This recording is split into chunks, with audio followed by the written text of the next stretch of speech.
Hi everybody. अभी हम ये वीडियो बना रहे हैं आपको इन्फॉर्म करने के लिए कि एक एप्लीकेशन फॉर्म आ चुकी है इसकी IFSCA, that is international financial services centres authority. आपको पता होगा कि ये 2019 में एक एक्ट लाया गया और उसी के प्रोविजंस के बेसिस पे ये बॉडी बनाई गई है, जो कि गिफ्ट सिटी आप बहुत बार न्यूज़ में सुनते होंगे। तो इंडिया का पहला IFSCA वो है गिफ्ट सिटी, जो कि गुजरात में है। तो इनका एप्लीकेशन फॉर्म आया है, जो आप देख सकते हो कि 2 दिन पहले ही स्टार्ट हो चुका है ये, ठीक है। और इसके एग्ज़ाम की डेट अभी तक आई नहीं है, तो एग्ज़ाम कब होता है, जब एडमिट कार्ड आएगा तभी आपको पता चल पाएगा, ठीक है। इसमें बता रखा है इन्होंने कि आपको 1 वीक बिफोर द एग्ज़ाम ये आपको पता चल जाएगा। हम इसमें अगर फर्दर देखें तो इसका सिलेबस बहुत ही इंटरेस्टिंग है। मैं आपको एक एक करके दिखाता हूँ। पहले जो भी डिटेल्स आपके काम की हैं, इसमें सबसे पहले आता है कि आप इसके लिए एलिजिबल हो कि नहीं। तो जैसे सेबी में हमने देखा है कि या तो मास्टर्स डिग्री चाहिए होती है या फिर अगर ग्रेजुएशन की बात करें हम तो बैचलर्स में वहाँ पे भी बीटेक होता था, ठीक है। यहाँ पे उन्होंने कुछ चीज़ें ऐड की हैं ज़रूर। एक यहाँ पे ध्यान देना कि जिनका MBA है वो ऐसे फिनांस में होना चाहिए। सेबी में आपका MBA करके काम चल जाता किसी भी स्ट्रीम में हो आप, लेकिन इसमें फ़िनांस होना चाहिए, ठीक है। तो ये थोड़े बहुत चेंजेस हैं। अगेन नंबर ऑफ़ सीट्स इसमें बहुत कम है, 20 है। लेकिन फिर भी आप अगर बाकी एग्ज़ाम्स की प्रिपरेशन कर रहे हैं, जैसे RBI की, या फिर आगे आपको नाबार्ड का करना है, और अगर उसके बाद आप एलिजिबल हो इसमें, तो ये आई थिंक एक अच्छी अपॉर्चुनिटी है कि एक तरह से टेस्टिंग हो जाएगी आपकी कि आपने जो पढ़ाई कर रखी है तो आप इसको यूज़ कर पा रहे हो कि नहीं एग्ज़ाम में। एज लिमिट का भी ध्यान रखना, तो 30 ईयर्स मैक्सिमम हो सकता है। और कट ऑफ डेट जो दी गई है वो दी गई है 1 फरवरी, ठीक है, 2023। तो आप यहाँ से मैच कर लेना अपने अकॉर्डिंग। उसके बाद हम आते हैं इसके सिलेबस वाले पार्ट पे। तो एग्ज़ाम का फॉर्मेट ऐसा है कि पहले फ़ेज़ 1 होगा, फ़ेज़ 2 होगा, जस्ट लाइक सेबी जैसे होता है। उसके बाद फिर इंटरव्यू है। अगर हम फ़ेज़ 1 की बात करें तो यहाँ थोड़ा सा डेविएशन है सेबी से। वो ये कि पेपर 1 में वैसा ही सब कुछ है जैसा कि सेबी में होता है, लेकिन अगर आप पेपर 2 को देखोगे तो इसमें जो सब्जेक्ट्स होते हैं हमारे कोर सब्जेक्ट्स सेबी के, वो सब तो हैं ही। उसके अलावा आपको यहाँ पे जीके यहाँ पे लिख रखा है इन्होंने, और उसमें फिर लिख रखा है कि नेशनल एंड इंटरनेशनल इंपॉर्टेंस की जो भी करंट इवेंट्स है वहाँ से भी क्वेश्चन पूछे जा सकते हैं।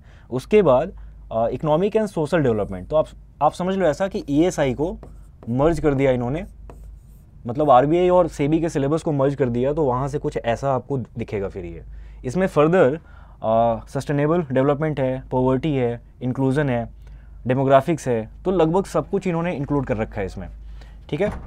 अब सस्टेनेबल डेवलपमेंट है तो इसमें थोड़ा बहुत आपको इन्वायरमेंट से रिलेटेड जितनी भी इवेंट्स हुई हैं अभी, तो वो सब भी आपको पढ़नी रहेगी। अभी जैसे आपको याद होगा कि COP27 की मीटिंग हुई थी, राइट, कॉन्फ्रेंस ऑफ पार्टीज़। इस पर हमने वीडियो भी बनाई थी विश्लेषण सीरीज़ में, तो यहाँ से क्वेश्चन आराम से आ सकता है। तो अगेन सिलेबस को इन्होंने काफ़ी कॉम्प्लिकेटेड कर रखा है अभी, लेकिन अगर आप RBI की प्रिपरेशन कर रहे हैं और कुछ टाइम से कर रहे हैं तो ये उतना भी मुश्किल नहीं होना चाहिए। फिर सिलेबस में कुछ और भी चीज़ें हैं इसके।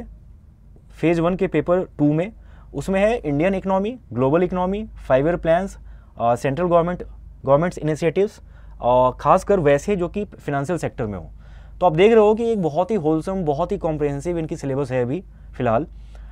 लेकिन अगर आप RBI, नाबार्ड ये सब की प्रिपरेशन कर रहे हैं या आपने किया था पहले, तो ये उतना भी मुश्किल नहीं होना चाहिए। हम आते हैं फिर इसके बाद फ़ेज़ 2 पे। अच्छा, कट ऑफ को डिटरमाइन करने का जो इनका क्राइटेरिया है वो ऑलमोस्ट सेबी जैसा ही है, आप यहाँ पे देख सकते हो पूरा।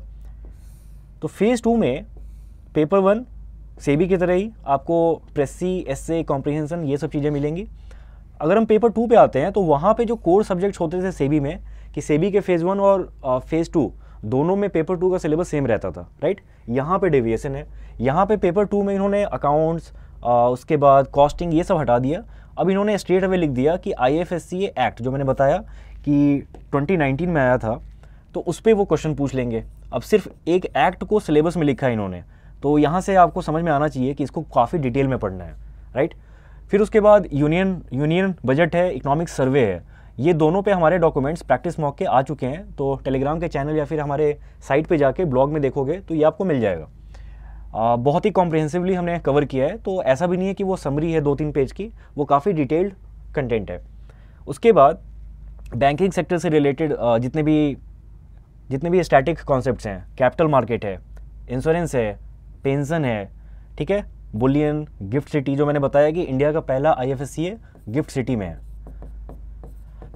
तो यहाँ से आएगा, यहाँ से क्वेश्चंस आएंगे IFSC के बारे में, ग्लोबल फिनेंशियल सेंटर्स। तो आप देख रहे हो कि हम सबको बोल सकते हैं कि ये फिनांस का पार्ट था, लेकिन सिर्फ फिनांस ना लिख के इन्होंने उसको ब्रेक डाउन कर दिया है, पूरे फिनांस के जितने भी टॉपिक्स हैं उसको इन्होंने इंडिविजुअली लिख दिया अलग अलग, मतलब कि उसको डिटेल में पढ़ना होगा अब आपको। तो सिलेबस भले ही थोड़ा सा कॉम्प्लिकेटेड लग रहा होगा, लेकिन ये सब वैसा ही है जो आप पढ़ते आए हो सेबी के लिए चाहे RBI के लिए, तो उतना मुश्किल भी नहीं है। आप एक बार इसको ट्राई करना, ये बहुत अच्छी अपॉर्चुनिटी है, क्योंकि सेबी का फॉर्म हो सकता है आ जाए, कब तक आएगा इसके बारे में कोई भी क्लैरिटी नहीं है, लेकिन सेबी के एग्ज़ाम के पहले एक तरह से आप अपने आप को टेस्ट कर पाओगे इसमें कि आप कहाँ पे लैक करते हो, अगर कुछ आपको इंप्रूवमेंट की ज़रूरत है, क्योंकि जो कोर सब्जेक्ट्स हैं सेबी के वो आपको यहाँ पे फेज़ 1 में काम आएगा ही आएगा, ठीक है। तो बाकी चीज़ें बाकी अगर आपको कुछ देखना हो इसमें तो आप नीचे जाके नोटिफिकेशन में देख सकते हो, हम लिंक वीडियो के डिस्क्रिप्शन में दे देंगे। इसका पे स्केल, बहुत सारे लोग होते हैं जिनको पे स्केल देखना होता है डिटेल में, तो आप यहाँ पे आके देख सकते हो सब कुछ आराम से। रही बात इसके मॉक्स की, तो आपको प्रिपरेशन में आसानी हो इसलिए इसके मॉक्स भी हम रिलीज़ करेंगे बहुत जल्दी, होपफुली 2 या 3 दिनों के भीतर हम इस पर मॉक्स दे देंगे, तो आप यहाँ से लगाना स्टार्ट करना।